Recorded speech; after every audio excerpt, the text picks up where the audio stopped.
those hips straight, okay?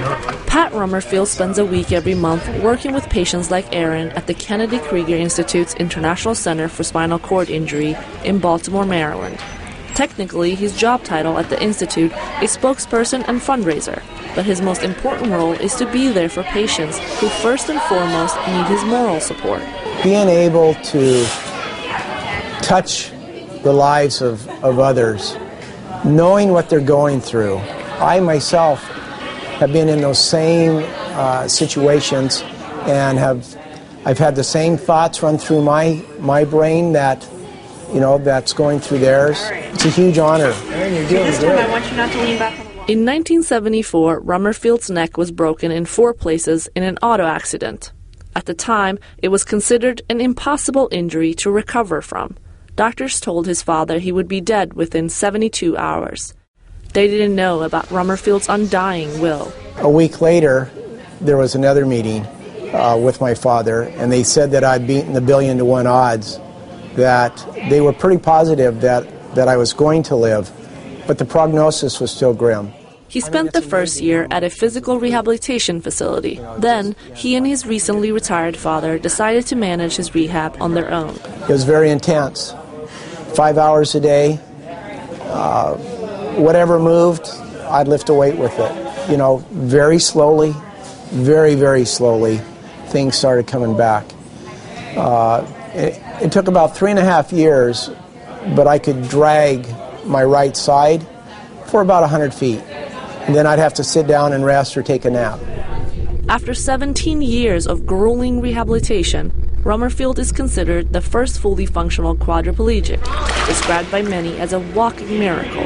He had defied the odds. Now he was determined to break some records. When I got to that point to where I could run, I immediately started doing small little races as ways of raising money, of raising funds for spinal cord research. And I've never stopped. He did more than just run. He completed a so-called Ironman triathlon in 1992. He's also a licensed race car driver and holds the land speed record for electric cars. Although his miraculous recovery continues to confound doctors around the world, Dr. John McDonnell says his biggest asset is his mental strength. He's got the determination of a warrior. He fights through pain. He'll fight through anything. He'll never give up. The National Spinal Cord Injury Association says fewer than 1% of those with spinal cord injuries make a full recovery. Medical researchers like Ann Cho are still trying to figure out how Rummerfield did it. By studying his case, both structurally in the brain and spinal cord, functionally, we hope to see what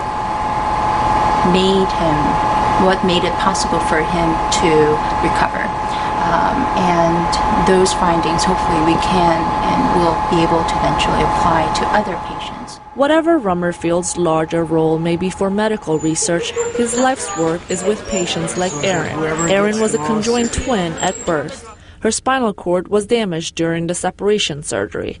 Melissa Buckles is her mother. It means a lot to us that Patrick has taken such an interest in Erin, and it tells us that he has the belief that she's going to walk someday too.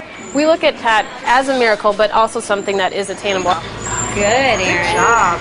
At the end of the day, I really don't think, myself as a hero or a celebrity or anything like that. I just think that I'm just a guy trying to help as many people along the way as I can. My goal is to someday be a part of helping everyone get out of a wheelchair. Nothing is certain, and the road to recovery, if possible, is a long haul. But one thing, and perhaps the most important thing the patients at Kennedy Krieger can be certain of, is that Pat Rummerfield will be there to